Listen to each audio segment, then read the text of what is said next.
I'm Francis Levy, co-director of the Philoctetes Center. Dr. Edward DeSession is the other co-director. And welcome to the Wingdale Community Singers, an event I personally have been tremendously anticipating here at Philoctetes. And we have had a number of musical events recently. We have a jazz improv series with Jane Ira Bloom and Lewis Porter. And we have a classical music series run by Stephanie Chase of the Music of the Spheres Society. This is the first time we've gone into a totally other area of music, which I very loathe to try to describe, but I'm going to put it, you'll just have to figure out exactly what kind of music this is when you listen to it, and then you can put a name on it. Now, the art you see on the walls is, the exhibit is titled Photographic Visions, The Art of Seeing. And a lot of our art shows are based on roundtables that have previously occurred, and this one was the psychoneurology of the photographic arts. And we want to thank the Howard Greenberg Gallery for contributing many of the photographs you see here. And Jeffrey Levy-Hinty, who moderated that panel, also was important in that. That photograph that many of you are facing, or your backs are to, is a Robert Polidori. And he was on that particular panel. So without further ado, I will fruitlessly attempt to tell people to silence their cell phones. I wanted to remind everybody also that this event is simulcast, and so people all over the world, there's actually, as I was telling Rick before, there's one person in Romania who constantly, we can see who's watching. And so there's one in Romania who's we should all say hi to. And hi, Guy in Romania. Yeah, hi, Guy in Romania, someone in South Africa, but all Philoctetes events are simulcast on the internet, and all Philoctetes events are available. So if you can't make one, you just go to the philoctetes.org site. You go to past programs, and you hit the button, and you can see any Philoctetes event, because everything is recorded on our 3-camera setup. So I'm now pleased to introduce Rick Moody. Rick Moody is the author of 4 novels, including The Ice Storm and The Diviners, 3 collections of stories, and a memoir, The Black Veil. His work has appeared in The Guardian, The New York Times, Esquire, The Atlantic, Harper's, and many other publications. As a musician, his releases include Rick Moody and One Ring Zero, the Wingdale Community Singers, and the upcoming second album from the band, Spirit Duplicator. He is at work on a new novel. We were proud to have Rick on our inaugural panel on imagination, what is imagination? And I felt, since Rick is kind of an alumnus of Philoctetes and a supporter of Philoctetes, since you've been so helpful, that you would introduce the other members of the band. Okay. Thanks, Rick. I can't bear to read the bios, so you can just, they're out there, but David Grubbs is on the end. David Grubbs plays the electric guitar. I know my nieces and nephews specifically requested electric guitar, so he's the electric guitar player. David's made many records as members of the bands Squirrel Bait, Red Crayola, Gastro del Sol, and many, many solo albums. He now teaches in the Department of Music and Radio, is that correct? Television and radio. At Brooklyn College. He got his PhD from the University of Chicago. And is that enough? Yeah, that suffices. All right. Nina Katchadourian is next. Rhythm guitar and accordion and vocals and tomato and potato. Wait, show those. Tomato and potato. You guys see that? And she's a very accomplished visual artist and has a show up right now, a retrospective, is that right, in San Diego? This one isn't really a retrospective, but a show. It's in a show. San Diego, yes. Mm-hmm. And she's also a curator at the Drawing Center downtown and a musician, as you can see, who's working on her first solo album. Hannah Marcus, right here, twisting her hair nervously, is the rhythm guitarist and violinist and singer, and also has recorded 5 solo albums. The recent ones are on Bar None. They're really great. And that's me you already heard about. So, any questions so far? The way this is going to work is we're going to play a little and talk a little, and you guys should feel free to ask questions between songs at any time. I'll try and get these people to talk about the song some, and they will refuse. So you'd better ask a few questions, and that's how it's going to go, right?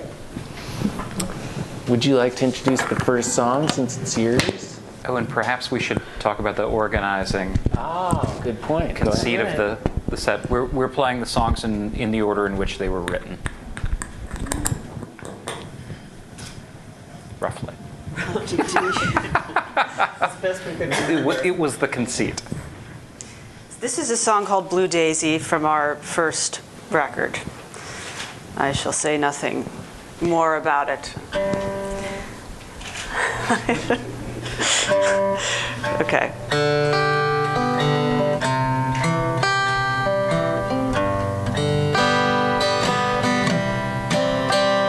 Blue Daisy by the IRT.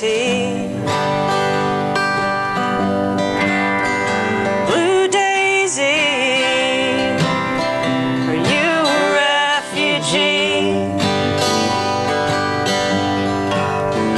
Tossed out of some all-night Korean grocery. Blue petals, no one to pluck you out. Blue petals, got no one to pluck you out. That's settled, Daisy, 'cause I got no one to pluck you out about. Walking on the subway grates, counting license plates from out of state on Hudson and Reed.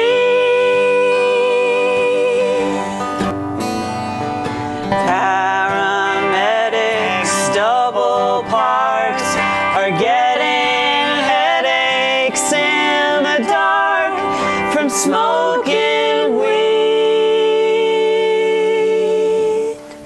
And I'm walking down 7th Avenue, and I'm talking to a daisy that has been dyed blue. Hey there, baby, how are you? Are you a daisy too? Are you a blue daisy? Blue daisy too? Blue daisy. Are you a blue daisy? Blue daisy too? Daisy.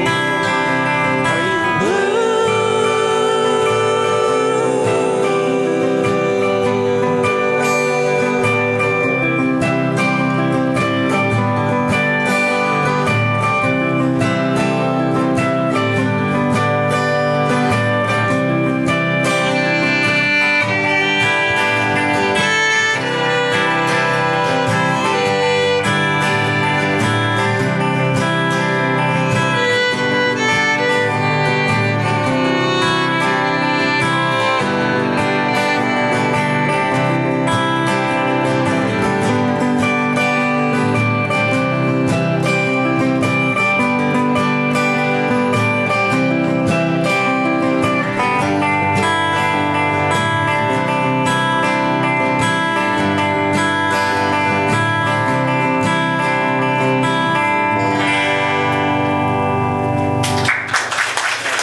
Everything's analyzable in this gig, so we can Just go for it. Right. talk right. about Hannah chickening out on the violin. Right. So, How do you decide how to end a song? Potato. Tomato. The tomato is All right. higher pitched than the potato. This song is called Pawn Shop Fire, and that's what it's about. Dave came up with the subject, and I wrote the lyrics. Hannah wrote the music. Any questions so far? Wait, a question. It seems seems like I was right away kind of very. I bet he always asks the first question. They had full engagement in sort of photographic realism. I mean, you can see everything. And this next one sounds, I mean, it's almost like a news story. Yeah, I guess. Bad news story. Yeah. Photographic realism. Hannah wrote the lyrics on Blue Daisy, yeah. But Beautiful. I think I'll they're tell my great. mother you said that. She's a photorealist. She'll be delighted. All right. Chord, please. Chord, please. 1, 2. Ma went Running without her dress, she saw the pawn shop spitting flames, where they bought low and sold for less. The hook and ladder never came.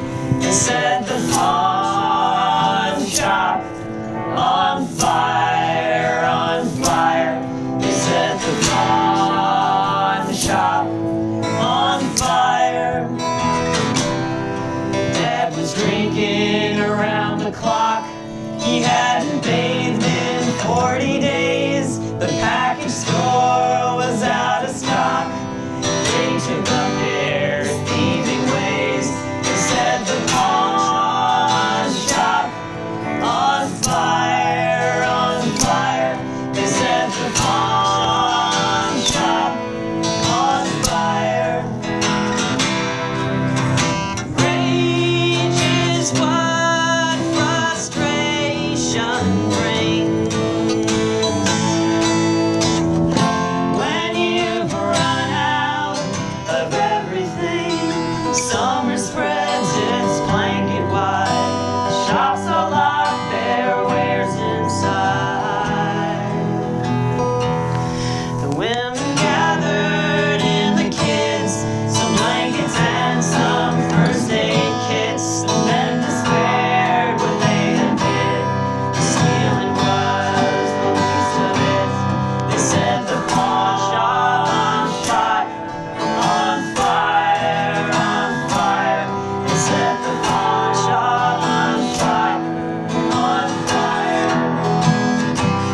They set the pawn shop on fire, on fire, on fire. They set the pawn shop on fire, on fire.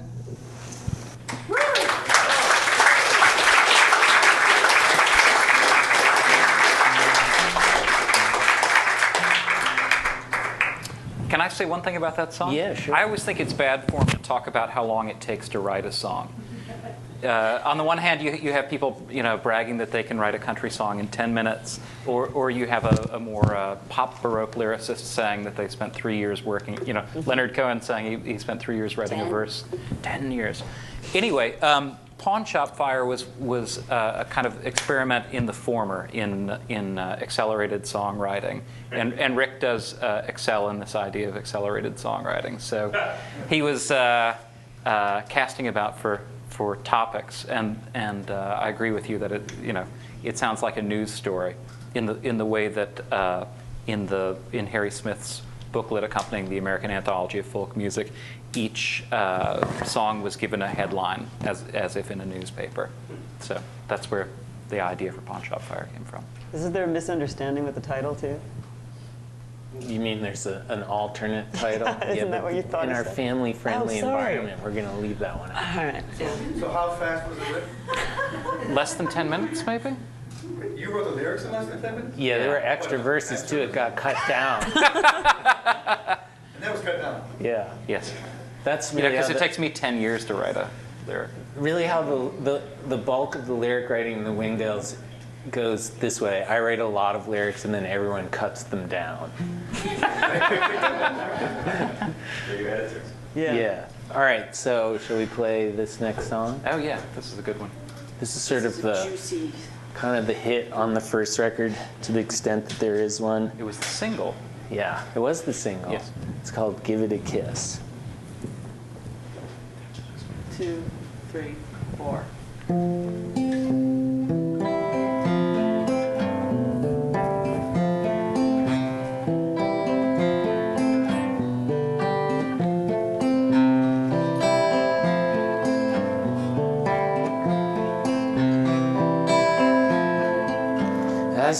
a beautiful thing. I wanna give it a kiss. I see a beautiful thing. I wanna give it a kiss. Give it a kiss. I see a beautiful boy. I see a beautiful tree. I see the moon among stars. I see the birds and the bees. I see a child misbehaving. I see a drunk in the street. I see the mist on a lake. I hear the drummer's drum beat. I touch the leaves of a fern. I touch the black velveteen. I touch the silk of a sleeve. I harvest snow peas and beans. I hear the cries of a lark. I hear the sirens at night. I hear the music of spheres. I hear the wrong and the right. I see a beautiful thing. I wanna give it a kiss. I see a beautiful thing. I wanna give it a kiss. Give it a kiss. I taste the milk of a cow. I taste the bruise of a fruit. I taste the unleavened bread. I taste the bitterest fruit. I smell the oncoming storm. I smell perfume from afar. I smell musty low tide. I smell exhaust from a car. I see a beautiful man. I see impossible laws. I see a heartbroken moon. I see a total lost cause. I see a beautiful thing. I wanna give it a kiss.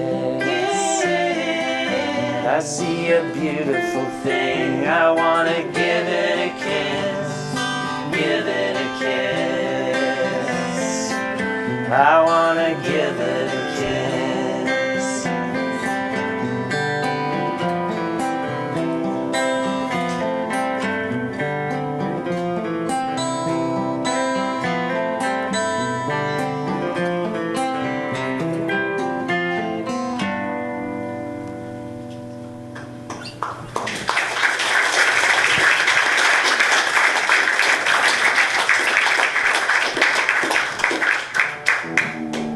Dave asked to retune, so we could take a question if anyone has a question. Dylan, It's a really are they good real question. tomatoes and potatoes? No, they're plastic. But They're we plastic. could. Would you like to come test it out? Okay, well, we can test it out after. Question from the back. Speaking of potato, got a tester. tomato, Yeah. notice that you played right with potato. Yeah. Is that a conscious decision on your part to always use the potato? And is there ever in-band conflict about who gets to play with what? You know, actually, it's a momentous day because it's the first time I've let you play a vegetable. Yeah. I only recently have been schooled. Potato and tomatoes, Yeah. so that I have some sort of role as absent presence in it. Presence and absence. Or Yeah, did you say? actually, the potato, it's a potato that's more trebly, right? Yeah. That's the potato. Maybe it's the other way around. Ah, you're right. No, it's the potato's more trebly. We've determined that in the kind of upper frequency range, the potato excels. So actually, there is a little bit of a difference between the potato and the tomato. I see that some of you are trained in classical Western forms. Have you ever thought of using them as potato and tomato? It's a very good point. From now on. When we play in the UK, we do refer to these. Any other questions? Yeah, so far. Yes. Yeah, I was thinking when I was listening to this song, do you ever think consciously about where a song might fit in time, potentially? Like, it could only go back this far in history and up to the present, and it could go up to the present or not. You know, for instance, this song could have been any time except for exhaust from a car, seemed to put it closer to the present. Do you think in those terms? Well, can I answer that? Yeah. I think initially we really thought of ourselves as departing from old-time music in the real sense of the thing. At least when we first convened, Hannah and I started, I guess, together, and it really was meant to be super old-time kind of idiom, you know. But the fact is that you can't write in that idiom anymore. I mean, that idiom really is sort of historically based.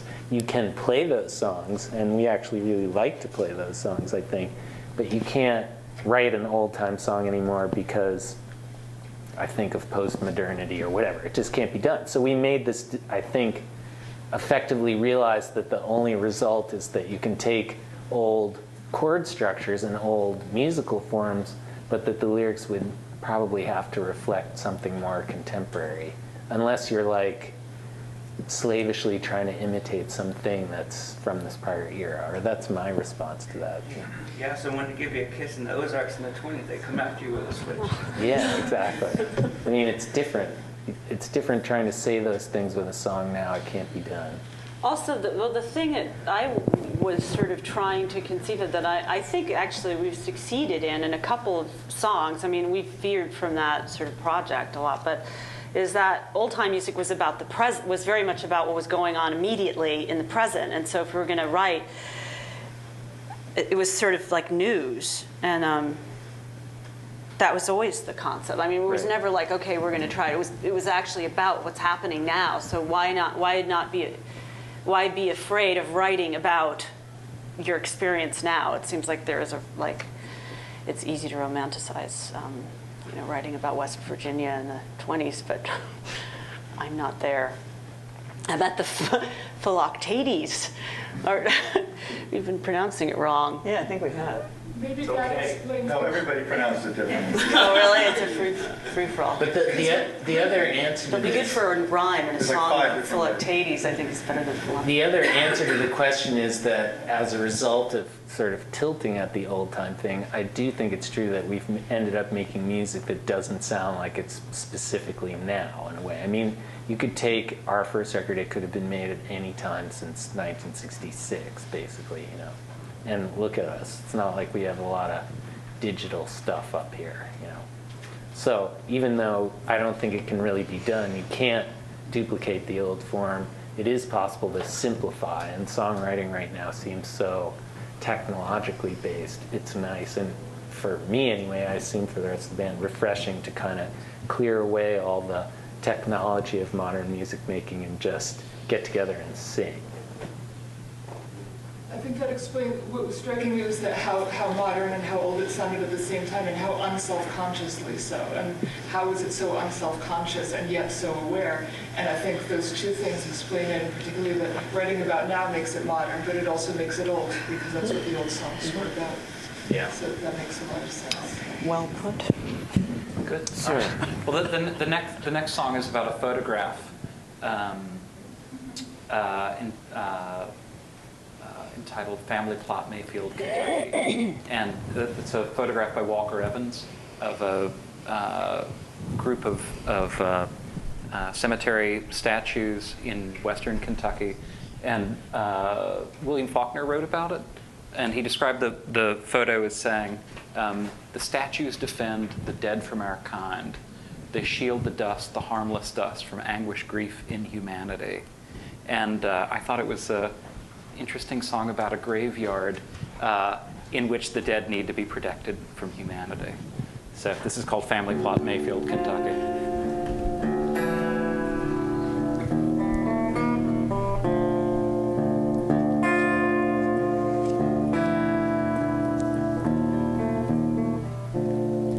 I was staying with the Paxtons,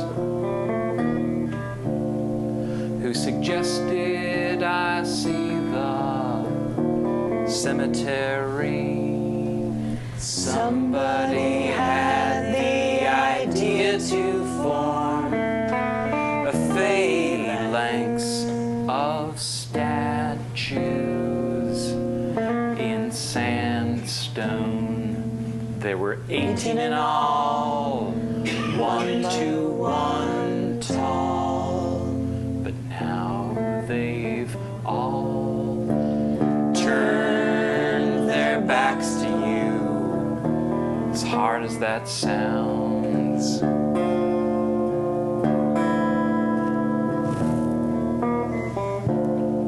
Only George is buried there, He's interred above ground. He's placed atop his cherished horse fop, flanked by Towhead and Bob. Those were the family pets.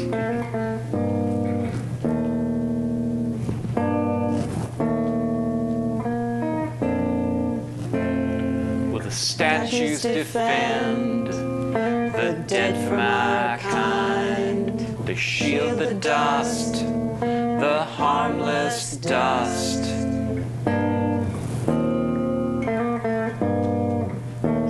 From anguish, grief, inhumanity.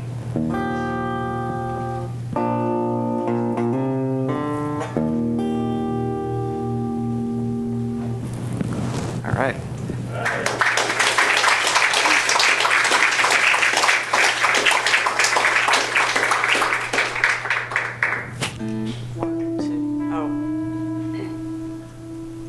Does this one pass the family wholesomeness test? This next song? Your call. I was out in San Francisco a couple years ago. Hannah and I were doing a show at a great bookstore out there, City Lights bookstore. And I was sort of walking around downtown, and if any of you have been in San Francisco, you know that there's a lot of burlesque type shows there. And I walked by this marquee that boasted, it said, "Naked Goth Girls." And I thought this was the craziest thing I had ever heard, and I called Hannah and said we should try to write a song about this. And so we did. As long as it's not worse than Snoop Dogg, I think we'll be all right. Yeah. Were you listening That's to as far Snoop as it Dogg on the goes. way out? All right, ready? It actually is not. This is a good example of the Moody songwriting sort of explosion of, proliferation of ideas in your head. It has nothing to do with Naked Goth Girls at all. So. Yeah.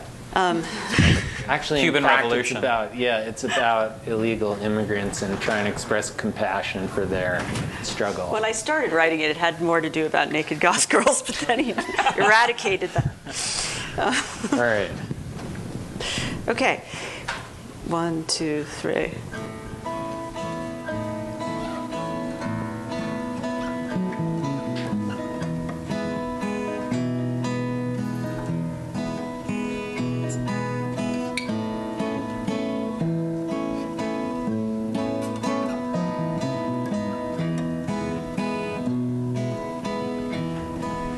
An army of guys on Sutter, parked by the storefront, with jobs, man with a van and some tools, parks by the marquee that hawks naked goth girls,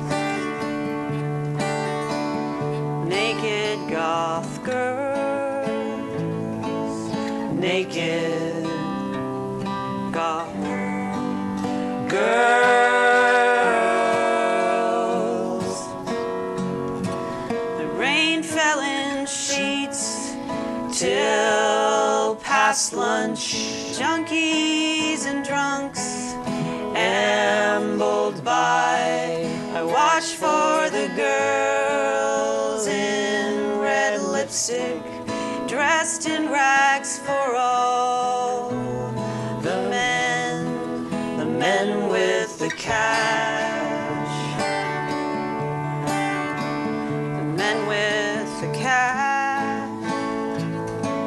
The men with the cash.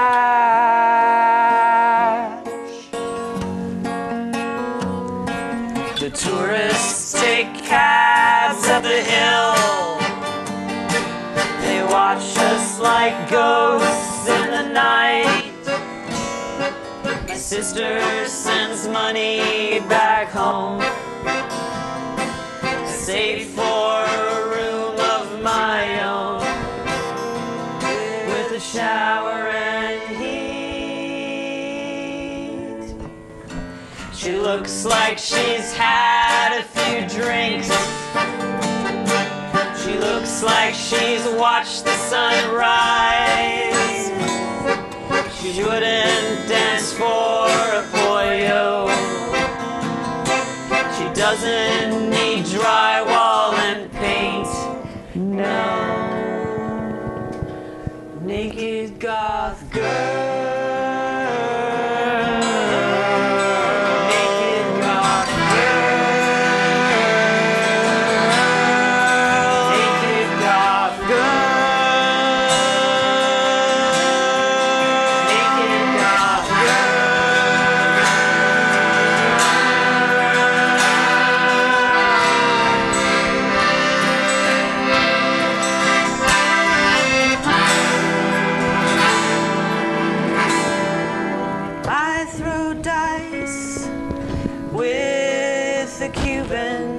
His hands are swollen and scarred.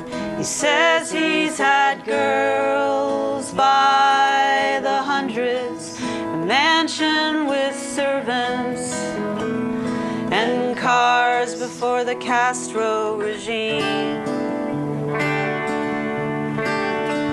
The Castro regime. The Castro regime.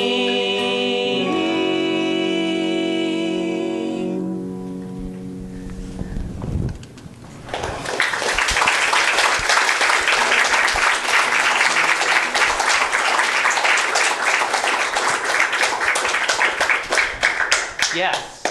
Well, you know, the accordion really was an interesting surprise for me, because when I first met my wife, Hallie, right over here, taking a photograph today, she told me she had played the spoons, but she also had played the accordion, and I was one of the uncool things to play. You know, I would jazz her about this, but now this is reinstigated. But it kind of reminded. I loved it, and it kind of reminded me what I was free associating to was kind of Brecht and like mahogany a little bit. You know, I mean, I don't know if that was used in the that's one of the instruments. But it's fantastic. It's an underused, definitely instrument. It's a great instrument. It's a dorky instrument, and I love it in part for that reason. And I love dorky instruments. I'm going to play this later. This is the dorkiest instrument ever. Recorder. I mean, could it get worse? Maybe potato and tomato is worse. But I think it's a wonderful instrument too. It's in some ways this kind of instantly old world feeling for me that comes into things when you hear an accordion too. So.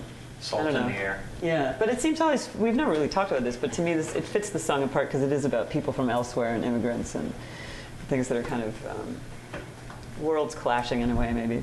Too. I think it adds really nice tonal color. I remember as a kid one time, after my parents got divorced, my father, he had his 40th birthday party, and he was looking around for the worst music he could have strolling through the party, and he said, "We hired a guy with an agony box." And that turned out to be the accordion. And he just wanted like this sort of horrible guy strolling through with the agony box. But so for a while I think I had childhood trauma associated with the agony box. Do you remember this? And that's my brother. It also reminded me like a little bit of the Lawrence Welk and later Hosen bit, you know. But it's just wonderful. But that's the thing. I mean, you can cast against type a little bit and get some mileage out of it. I will say the accordion is not as unusual as it used to be. Of course, now we have the annual accordion festival at Riverside Park South, created by my friend Robin Chateau.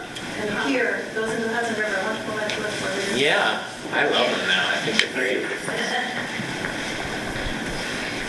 Would you like to speak to the next song since it's yours? I don't think there's really anything to say about it. This is a real country song, I guess.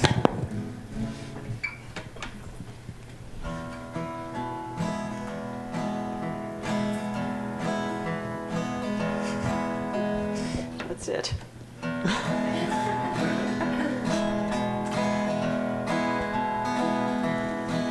Well, I sidled up to Doc's margarita on the rocks was the drink that I was planning to buy. I saw you walking toward her and I had had to change my order. Just a bottle and a shot glass on the side will do me fine. 'Cause there'll be tears in my tequila. I don't need no salt or lime. You just wouldn't tell it to me straight, so I'm gonna take it straight this time. There'll be tears in my tequila tonight.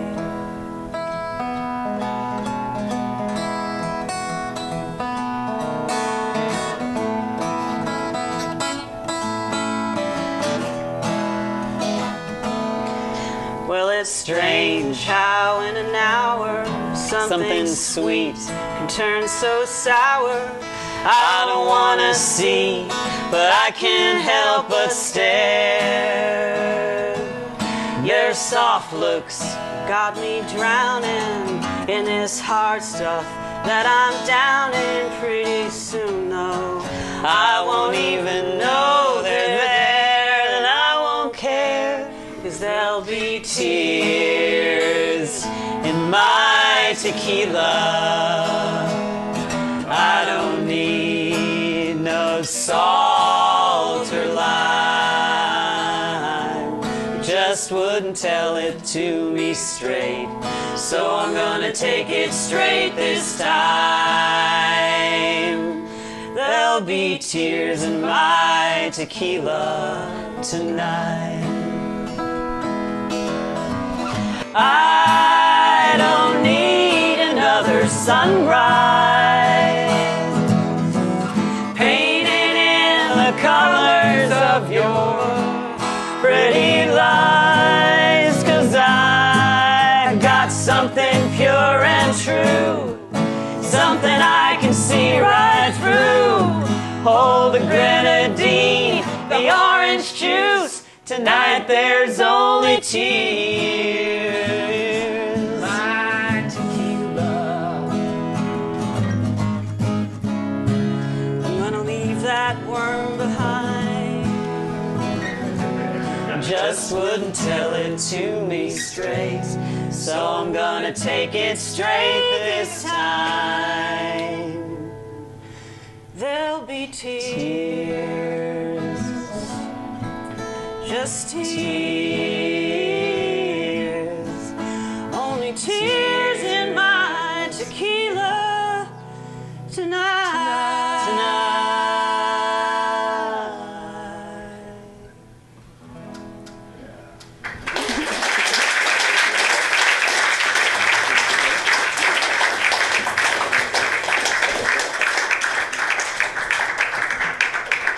More questions anywhere?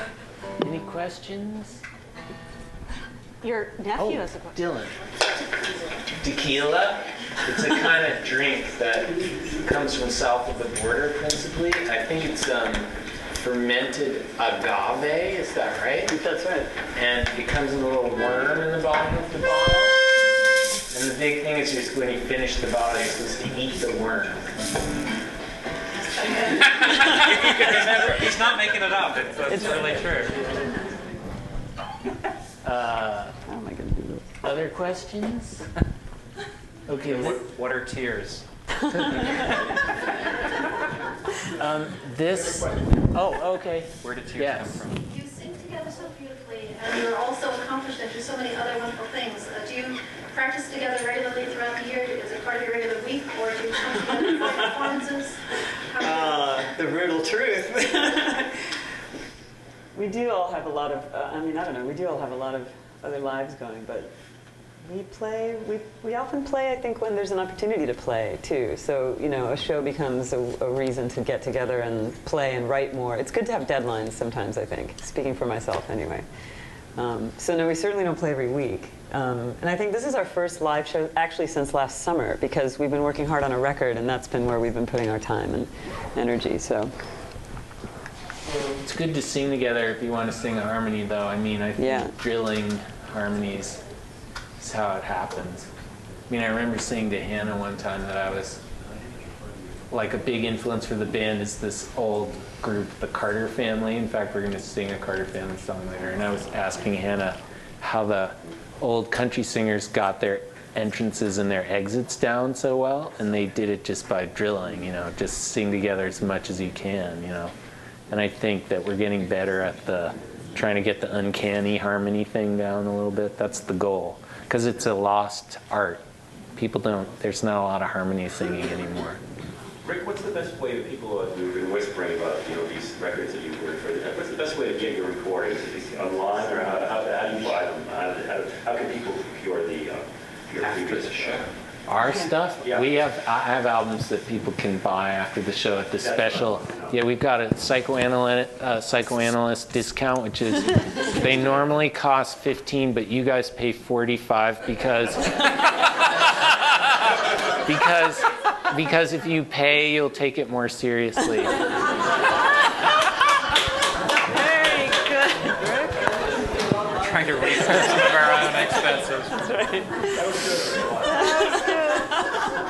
Actually, it's an hour's worth of entertainment, so it should be about $150, right? I was about to say, I think as a group we've spent much more on therapy than on recording costs. Yeah, it's true. Definitely. Oh, much more. How do you know so much about them? Sad but true. Okay, the next song, I wrote the lyrics, and I wrote them after I spent a while in the art tourism destination of Marfa, Texas. So that's kind of what it's about. Hannah wrote the music. Okay. Oh, hang on. What is Marfa, Texas? What is Marfa, Texas?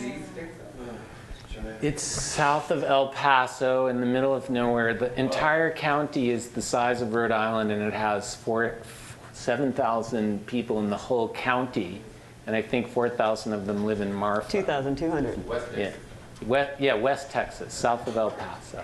It's become a famous place because there's a minimalist sculptor named Donald Judd, who's sort of one of our big American minimalist sculptors, and he moved there and lived there and made a lot of work there. So I've actually gone there for the first time myself recently because I'm working on a project there, and it's an amazing place. There's something about the way that the landscape, and also then the way his sculpture is situated in that landscape, that is really fascinating. It's well worth a trip. It's a great field trip. Has anyone ever been there? Army barracks. Yeah, Army barracks. That he redesigned a bunch of army barracks and then built sculptures in them, and so you've got kind of his sculptures and then the sculpture of the building and then the outside around it, and it's an amazing place. But there's also an edge of creepiness to it, which I think is what Rick was responding to at the song. The creepy part is the kind of way the town itself is very Hispanic, and then it's completely ringed by rancher culture.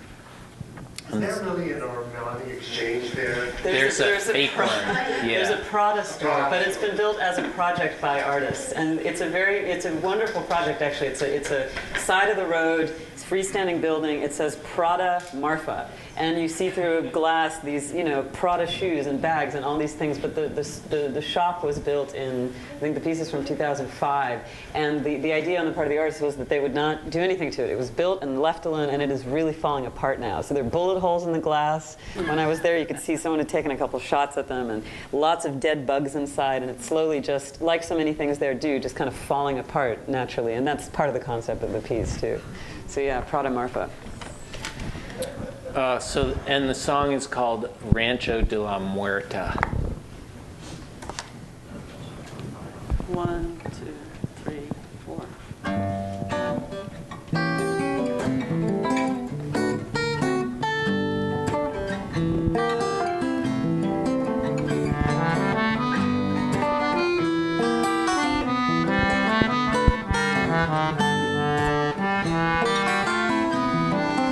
Rancho de la Muerta in the Brewster County Hills lies with his sister twice a month.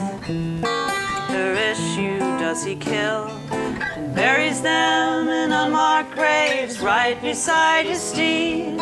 Tidies up for Sunday church, recites the Nicene Creed.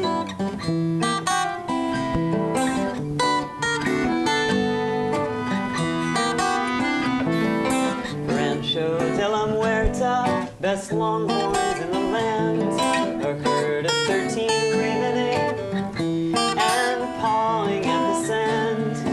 30,000 acres without a spring in sight.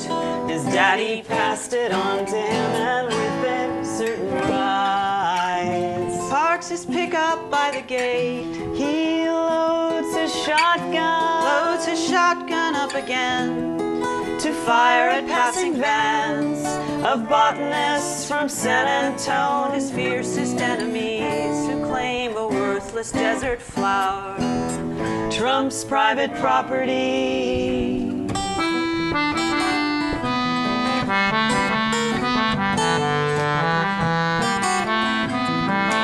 Rancho de la Muerta in his Stetson and his vest, haunts the only bar in town where even Jesus comes to rest. Where a man still has dominion and the migrants know their place, and the jukebox comes from Nashville and there's always parking spaces. The cowboys are on welfare, getting warm beside a fire, watching TV from the satellite, tying barbs for new barbed wire.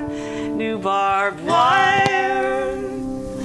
New barbed wire. Tying barbs for new barbed wire. New barbed wire. Tying barbs for new barbed wire. New barbed wire. New barbed wire. New barbed wire. New barbed wire. New barbed wire. New barbed wire.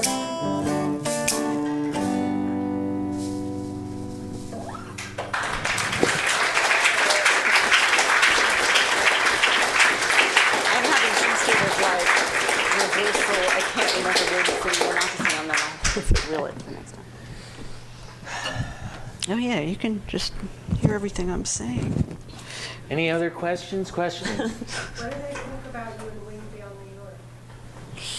Oh, the name of the band is the Wingdale Community Singers, after the famous deinstitutionalized psychiatric hospital called Harlem Valley Psychiatric, aka Wingdale, which is a place I used to drive by as a kid and always found very terrifying. So we were looking for sort of a folky band name that had a numinous subtext.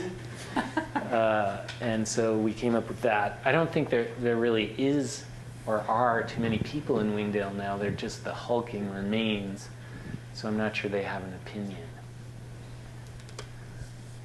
Yes? One thing I really enjoyed about the songs is the way you'll zoom into a particular phrase like a new barbed wire or the Castro regime or naked goth girls, and it's sort of, it feels bizarre. The selection of the phrase is a little bit odd, and then it becomes the whole picture in a way. Is that something that you do consciously, the emphasized phrase, or is that?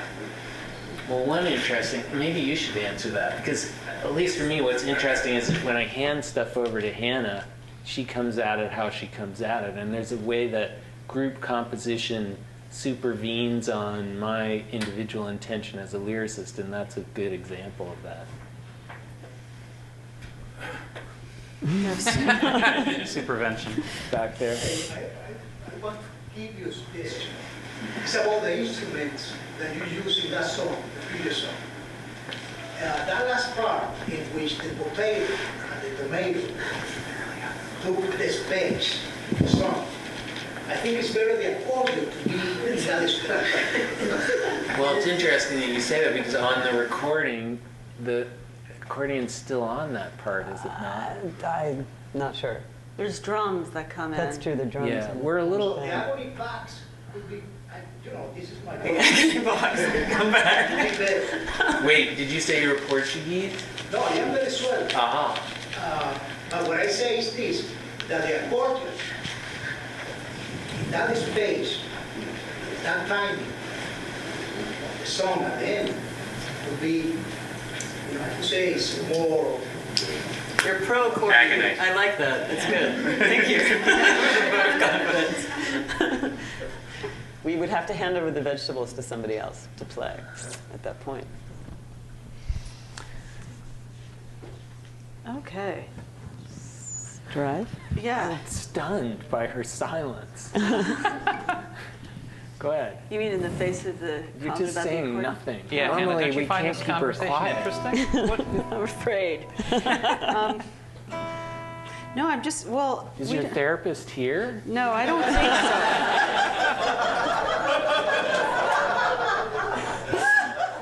I don't want to take too long to look around. I think that means yes. No, I don't think so.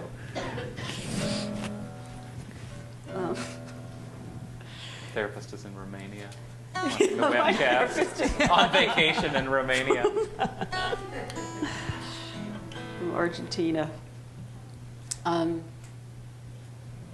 It was like an obscure Lacanian joke that I we were trying to see how many times we could reference Lacan and subtext. That was the first time. I have a news bulletin. 6-3. Oh, I had 6-2. 6-2 Mets over the Yankees, top of the 7th, I believe. Okay. Wow, someone's really checking this out. All right. Good news. Okay. Here's a song called I'm in the Mood to Drive. I really have not much to say about this. Do you think that I should say something more about it? Okay. Sing something about it. Yeah.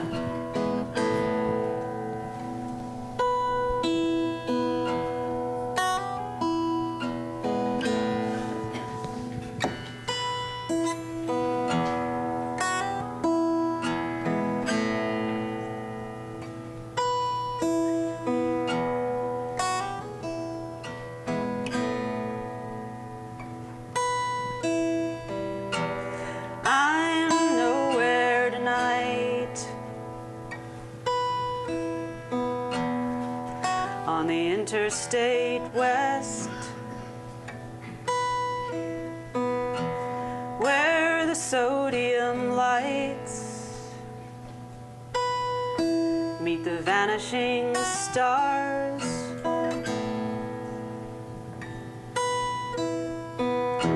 The whole country out there,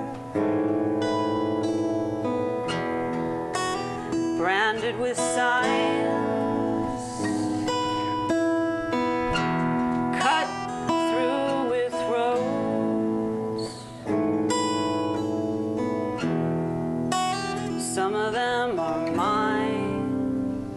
I'm in the mood to drive. Get in the car and drive. I'm in the mood to drive. I'm in the mood to drive, drive, drive.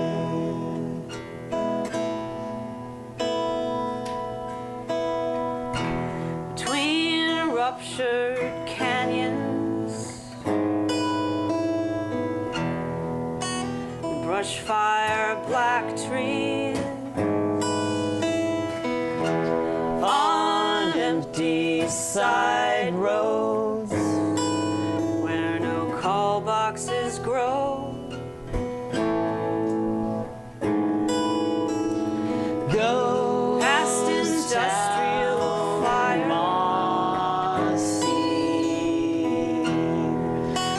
fiery towers,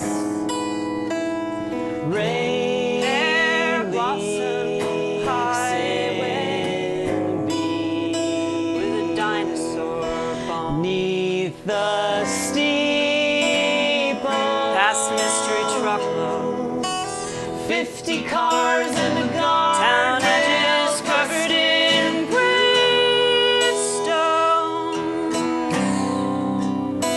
I'm in the mood to drive. Get in the car and drive.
We're not letting you off the hook of this one. It's a gorgeous song. I He's trying to weasel out. I hate singing lead vocals. We'll talk about that. Any questions? There might be someone here who could help you. Yes. Can you say a little bit about how you work more about when you're making a song, like if you're doing more lyrics or when you're doing one part and someone else is doing another, how you That was actually sort of interesting in this song because Hannah had about half the song done for a really long time, and I was very passionate about the song, but it sort of wasn't getting finished. So one day I sat down and I said, this is my recollection, I'm gonna finish the song for you. And I just banged out a whole bunch of lyrics that I think maybe you didn't like. And so kind of what happened was Hannah is an awesome arranger of vocal lines. Like, I think thinks in harmonies sort of the way Brian Wilson thinks in harmonies, just very panoramic. And so she had this idea for two parts running against each other and basically took this set of lyrics that I had written and said, I'm just going to run this over the top of what I'm doing at the same time. So essentially she wrote a kind of a second song that's the descant part. And so eventually Nina and I just arranged and worked on this, getting this harmony right on this separate line and kind of overlaid it over the Hannah part. Is that your recollection? Yep. It is. So how does one come to think in harmonies? Wow, yeah. That's an interesting question.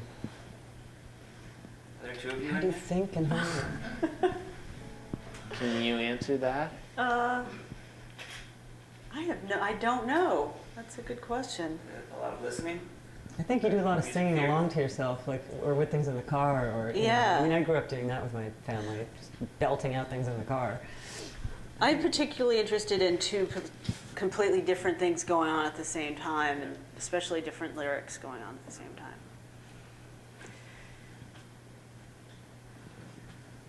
Anything else? What's it like to write music for someone else's lyrics? Well, I love writing music to someone else's lyrics, and I particularly like writing music to things that aren't meant to be lyrics. And actually one of the first things, I think even before we actually started writing songs together, I wrote a song based on a passage in Purple America, because I really like to manipulate It's a novel by Rick. a novel, that great novel that Rick wrote.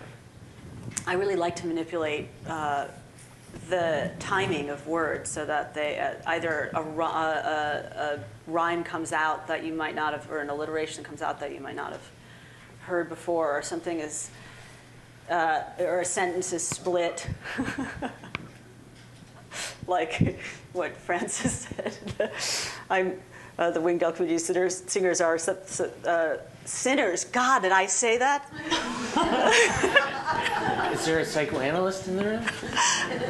You know, since you suggested that my psychotherapist is in the audience somewhere. Anyway. Right, so if you divide a sentence, it was what Diana was saying. So if you suddenly bring out a phrase, clause of a sentence that's unexpected, you can sort of change the whole mood of. That's what songwriting is to me. Is making something vitalizing. Okay, here we go. Okay, right. Oh yeah, right. Finally, Rick is in the mood to sing. No, I'm not. I just want to get it over with. This is called "I Was Once a Young Man," and it's the rare song that I wrote the music on, actually.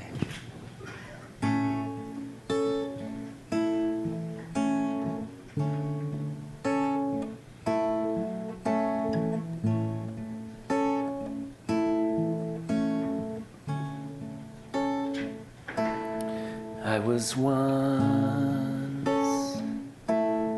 a young man. I grew beans on on the land. I wore a scarf, I drove a truck. My teeth were good, I had good luck. When crops were good, I drank all night. When crops were bad, I set them right. And once upon a time, I had a wife. Things go wrong in this lonely life.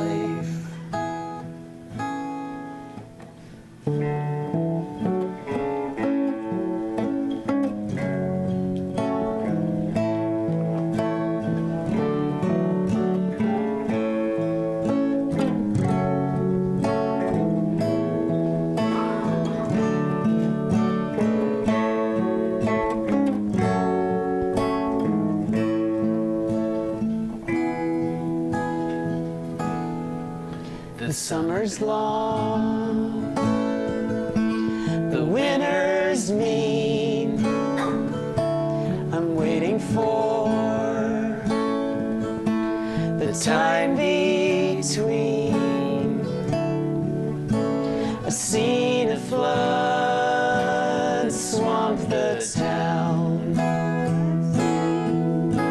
A scene of twister kiss the ground. But if you want some words for your song, that's not a place that I belong. In your song.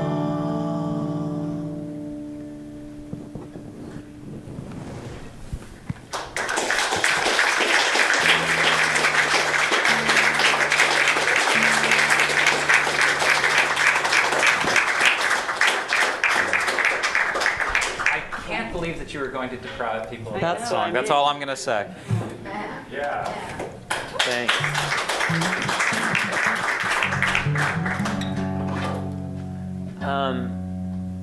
I mean, that's one thing about playing in a group with a lot of talented songwriters is that it's a little, it's difficult to appreciate your own music, and it's very easy to appreciate other people's music. And that, to me, that's one of the great virtues of playing in this group, is listening to other people's songs and hearing other people's creative process, witnessing other people's creative process. Here's a question for you. For that song? I don't know. The truth is it rarely happens to me. At least for me, there's so much anguish associated with the music writing. Like, I really can write words without much difficulty, or that's how it seems to me. But the music part, I really get stuck, and it can be months and months and months before I find a way to bring out music, And that's why it's great to write with someone who's such a gifted musician. Most of the time I don't have to worry about it, But every now and then I'll actually get a musical idea as opposed to a lyrical idea. And in this case, I literally woke up one morning, ran downstairs, got the guitar, brought it back up to bed, and suddenly I had the first verse of the song. So I don't know how that happens. I mean, I guess that's what imagination and creativity are really about, that part of the process is ineffable and you can't quantify it or qualify it. I wish that sort of thing happened with me more often, because when I actually write music, I feel so excited and so kind of overwhelmed with joy because it's so different from what I normally do, So. It really has an enchanting beginning. Does that mean the end is bad? No, it means you go straight to the negative. You shouldn't say things like that. You ran downstairs. Yeah, that was the beginning. Yeah. And did you think of that in sort of like when you did it, were you humming something to yourself? Yeah, with me, when I get it, it's all melody. It's never chords. Like, for me, the chords are the last thing to put in place. It's all about the melody, And my best music writing time is walking around. Like, I just try to think of melodies and sing them to myself walking around. That's Rick, talking about the difference, the different experiences between writing literature and writing music. There's an interview with John Cage that's in the Smithsonian Archive where he says something like, I desire immediate gratification. That's why I had to be a composer. That's why I had to, write on paper knowing that it would be 6 months before hearing this. He said, I don't understand how writers do it. He said, I write a line of prose, and I'm so satisfied with that, I think I have to have a drink after that. But, like the delayed gratification of like writing a piece of music, although that's a very different process from picking up an acoustic guitar and playing, being a paper composer. But, I thought that was an interesting... Might also interfere with the development of further prose. If Yeah. Prose you had to drink. Yeah. I noticed in a few songs that there are discordant elements, and then you end songs on chords that don't sort of resolve the melody, and that has a very strong kind of lingering effect with the music that I really like, kind of a haunting quality to it. Me too. Actually, Hannah's really incredibly gifted at interesting, like the tritone, for example. There's one song that has a tritone in it where that's an unresolved, theoretically bad musical gesture, but I feel like awesome. But if the melody sort of goes there for a period, there's a real emotional response to that I find incredibly satisfying now also. Like for me, the 1-4-5 without the old chord progressions, the old rock and roll chord progressions, get really hackneyed. So I like irresolution. It seems more human somehow to me. The next song... It pulls you into the emotion of the song. Yeah, I think so. I think it's more like human emotional life if it's irresolute in some way. Speaking of which, I got colder. Nina's song is next, and you really have to address this. I have to address this before or after I play it? As you wish. I'll address it a little before and maybe a little after. I had a pillow when I was a kid that I named, I guess because I loved it so much, I named it. And I named it Pophelia, which sounds always sort of Latinish to me, but I don't know. It doesn't mean anything. What? Ophelia. Ophelia. Yeah, I don't know. It sounds, I don't know. But her name was Pophelia. It also seemed to be a she. And in one of those moments of sort of, I don't know, I still feel sort of, I guess, scarred by the misunderstanding. My mother didn't realize how important this pillow was to me, and one day threw it out. And it's kind of been this, like, lost object for a long time of where did the pillow go, where did the pillow go? And so this is sort of an ode to the lost pillow, Pophelia. We can discuss the implications of this later, I guess, if anyone wants to. Oh, no, sorry, I always do this to you guys. Yeah, it's here.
4, Men's Philly.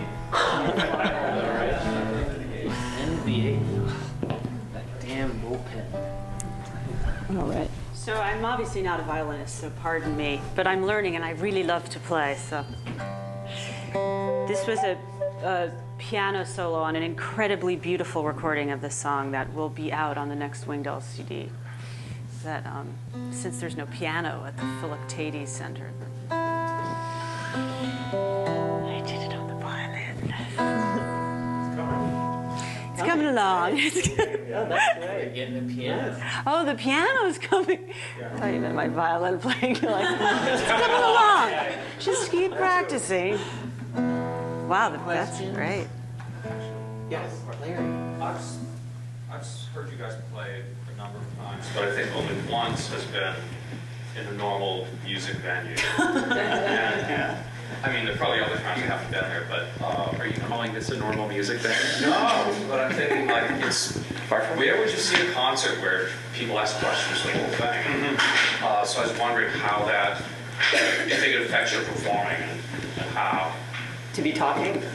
Well, not just be talking, but it's, you know, I remember seeing you perform a the round water. Oh yes, yes, yeah. the water tower show. Yeah. How does the space affect how we play? Yeah. What do you guys think? I'm really enjoying the relaxed pacing because normally I feel like, you know, we have 38 minutes, we have to like hurdle through the songs, and, you know, it's very rare actually that we talk about this stuff. So it's sort of satisfying in a way to just relax and do it. This is actually the way we play most of the time, is in Hannah's apartment. You know, we don't rent a rehearsal studio or anything. We just sit around and play. So it's sort of more like our kind of idiom, I think. I think the great luxury of a situation like this one, or sometimes others, is that when we really do deal a lot with lyrics, and when people can actually hear them, as opposed to in a club or somewhere where there's a bar and it's noisy. And I always feel like we're sort of like half the band when we're in that kind of a venue, because half of it's really not perceptible. So it's a real, I mean, really, like, I can't tell you how nice it is to have the sense that people are listening. It's really different. Nice. Yeah, actually, we stopped doing literary events because they never listen. Those writers, it's like they stand there and they gab, gab, gab. Those are the rudest crowds I've ever seen in my life. The experience that I've had of talking most on stage was a number of years ago. I was supposed to play a solo show in Nashville, and it got canceled at the last minute. And the person who organized it said something like, "Well, you have a free night. Maybe you want to see like what the real experience is of a working musician in Nashville. So you can play from 10 to 12. I don't know if I've ever told you all this. On Music Row, you know, like there's no sound check. You just plug in at 10 o'clock. You finish at 12 o'clock. You're paying for tips. Nobody will have heard any of your music before. There'll be no context, so maybe if you could explain a little bit between songs, right? And I'm used to playing for about 40 minutes rather than 2 hours. And so I would, you know, play a couple of songs and talk for about 5 minutes. And essentially, you know, like if you could imagine this event transposed to a kind of a honky-tonk bar on Music Row in Nashville, that's a little bit what it was like. And I wound up having the best time. Some guy who looked like Garth Brooks gave me a $20 tip to, you know, share the stage and let him sing a song to his fiance and all of this stuff. It was really, really nice. I had such a great time, and at 11:45, you know, it was like the longest set I'd ever played. I said, like, thanks very much. This was a terrific experience. And the woman who ran the place nearly vaulted over the bar to block me from leaving, and she said, "Honey, you got 15 more minutes to play." I said, "Oh, come on, you know, like people couldn't want to hear like 10 more seconds of this." And she was like, "You are playing till 12 o'clock. So, yeah. but being put in that situation where you really have to contextualize the songs was a fantastic experience. And in fact, I found myself reflecting about that night at the Music Inn in Nashville today. A little bit of the same thing. Well, you're not known for your sort of country western songs, and I guess I wonder what it's like to play sort of more traditional melodies than what I mean, it's a great relief. I mean, I play all different kinds of music. I grew up playing in punk bands. I'm trained as a classical pianist. I do a lot of electroacoustic music for film and sound installation. So, yeah, I wouldn't have it any other way. Does it feel different?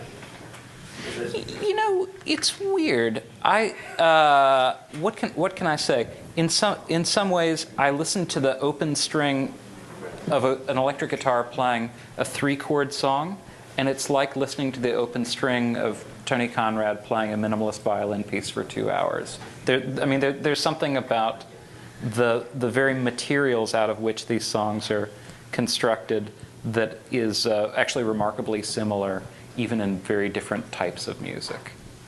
It's always just, for me, a guitar.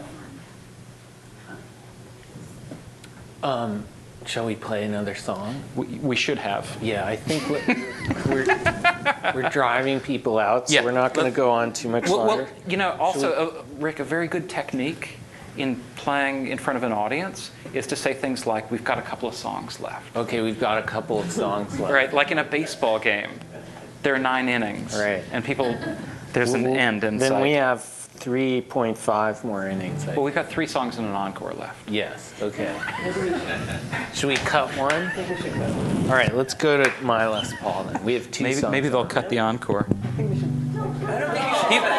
were supposed to laugh when I said we had 3 songs and an encore left. All right. All right, honey, you got to play till midnight. I'll play.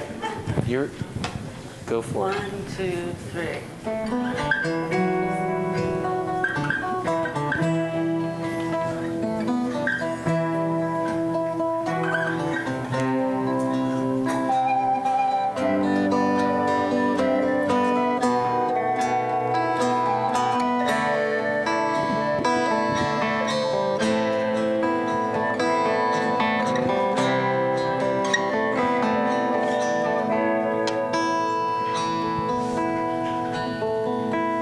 Find that cricket now, or we'll never sleep again. That cricket murders sleep, and oblivion's our friend. Who'd have thought the end of Bergen Street had crickets in supply? Find that cricket now, that cricket has to die. That cricket has to die. That cricket has to die. Call the folks at 311, make the hands move on the clock. I don't care if roving gangs are boosting Volvos on the block. Those alarms make big insurance guys sleep better every night. Call the folks at 311, and the noise pollution blight, and the noise pollution blight, and the noise pollution blight. What's that screaming in the street? Makes my blood run cold. Some lady in her wreck and her case of warm Rhine gold. She wrapped her uninsured jalopy round that old mailbox. Can we stop that screaming somehow for the sleepers on the block? For the sleepers on the block. For the sleepers on the block.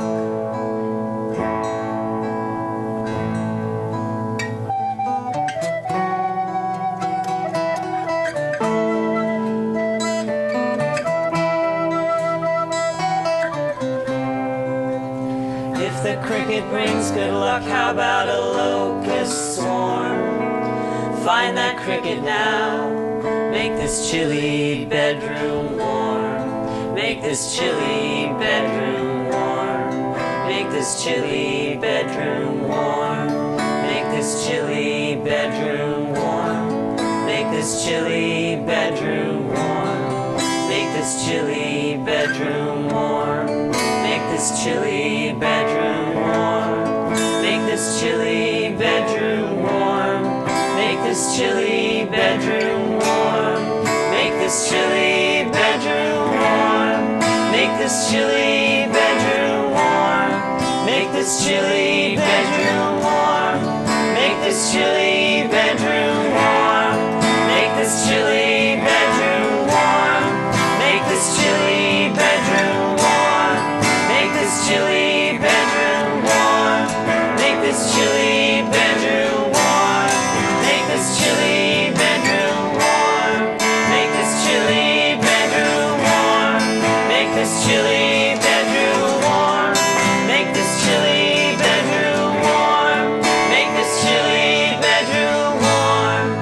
Make this chilly bedroom warm.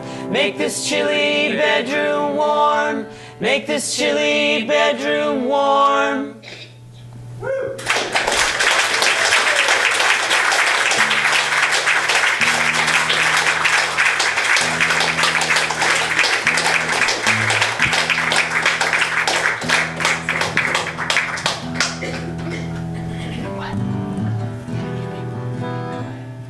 Okay, next to last song is by Hannah.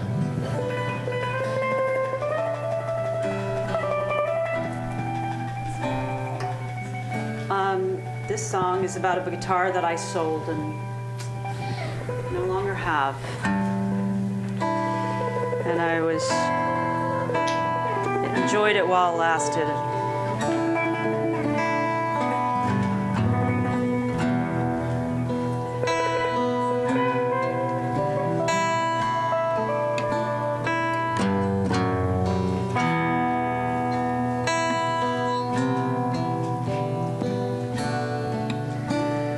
My Les Paul. I haven't played it much yet at all, but it's got such a beautiful case. You just can't believe what it weighs.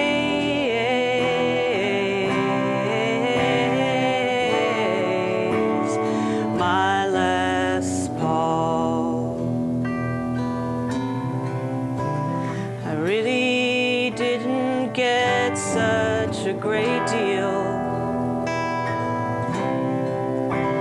Come over here and feel what the neck feels like.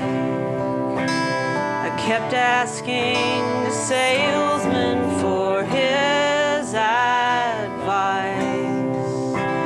but I didn't take it, 'cause I know what I like. And I like it, I like it, I like it, I like it, I like my Les Paul.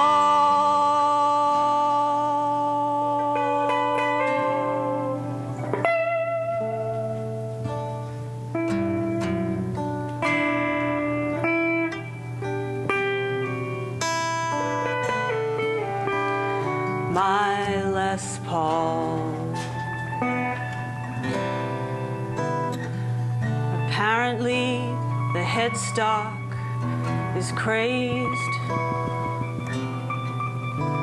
which means there are some cracks in the glaze that come from extreme temperature change.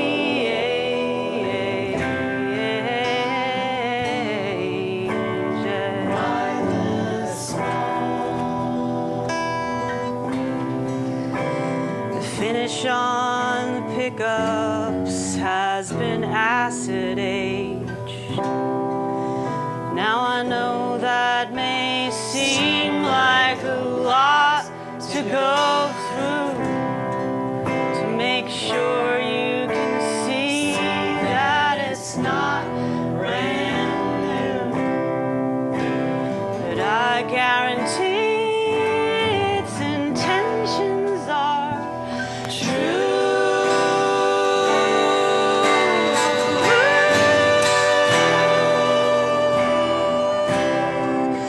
And I like it, I like it, I like it, I like it, I like it, I like my Les Paul, I like my Les Paul, I like it, I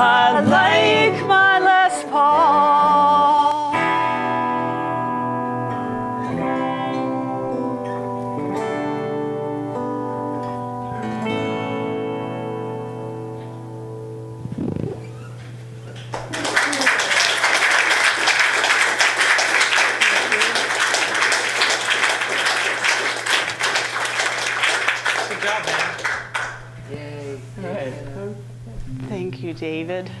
Nice jacket too. Any questions? Thank you, David. Questions? Friendly hour. Oh, thank you so much. The aforementioned Carter family. Yeah, this is the Carter family.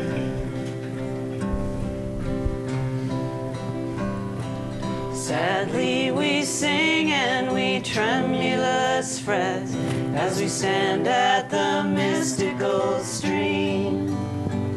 There's a valley and by the dark river of death, and yet it's no more than a dream. Only a dream, only a dream.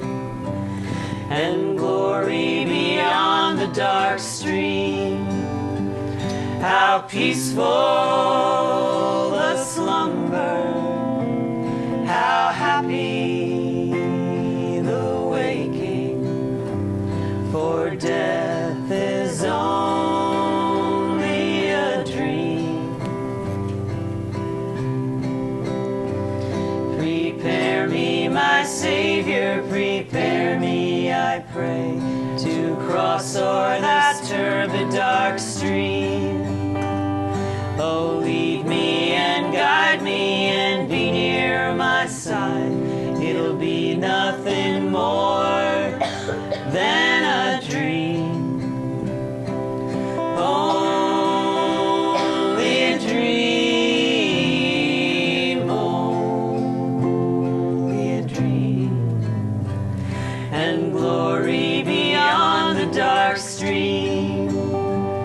How peaceful the slumber, how happy the waking, for death is only a dream.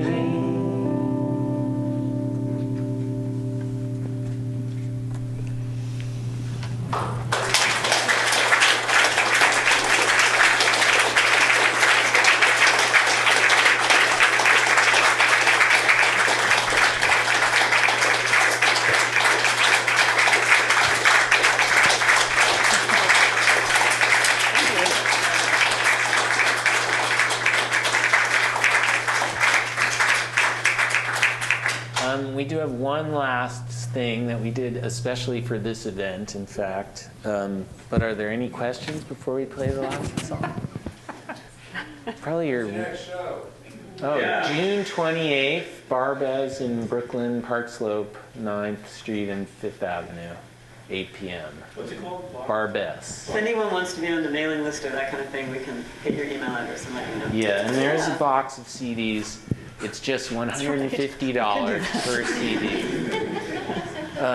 So rather than that contrived thing of like leaving and then playing an encore, this is the last song. This is it. Thank you for having us. And this is really the last song we're gonna play. And this is sort of worth mentioning in the kind of folk idiom. There's this very famous song by Woody Guthrie, everybody knows, called "This Land Is Your Land," and it turns out that Woody stole the melody from the Carter family, correct?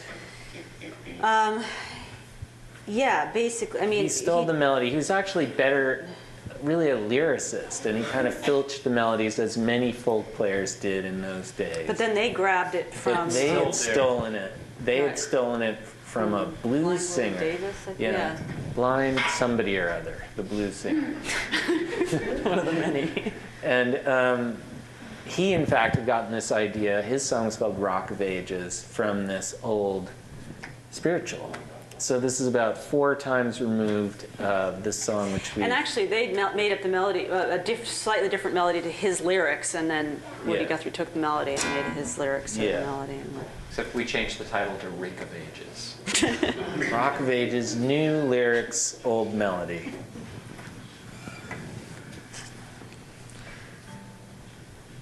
One, 2, 3.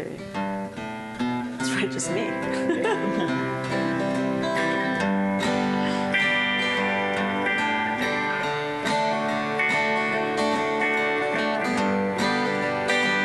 This Great Plains. They sold the lakefronts of the Adirondacks. They sold the islands of Catalina. They sold it out from under our feet. I flew above that great mosaic. I saw below the fertile farmlands, but they all belong to Archer Daniels Midland. They sold them out from under our feet. They sold the forests of New England.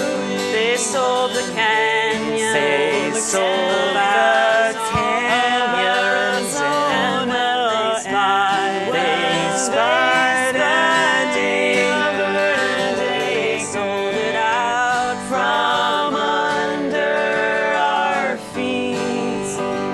When the ocean's burning, the banks are flooded, and the dust clouds blanket the aching desert.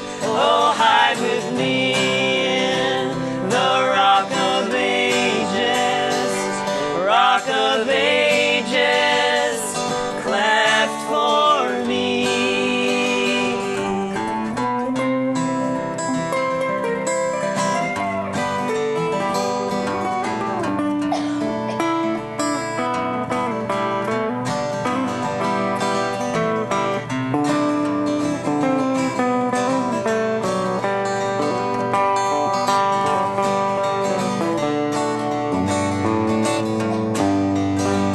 They sold the Badlands and the Smoky Mountains.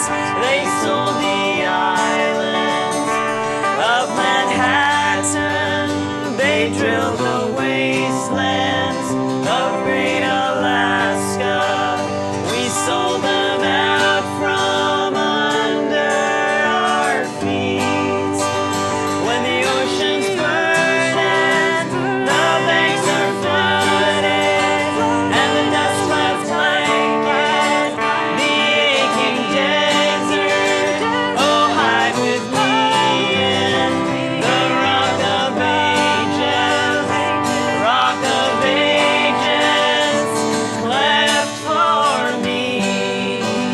When the ocean's burning, the banks are flooded, and the dust clouds blanket the aching desert. Oh, hide with me in the Rock of Ages, Rock of Ages, cleft for me.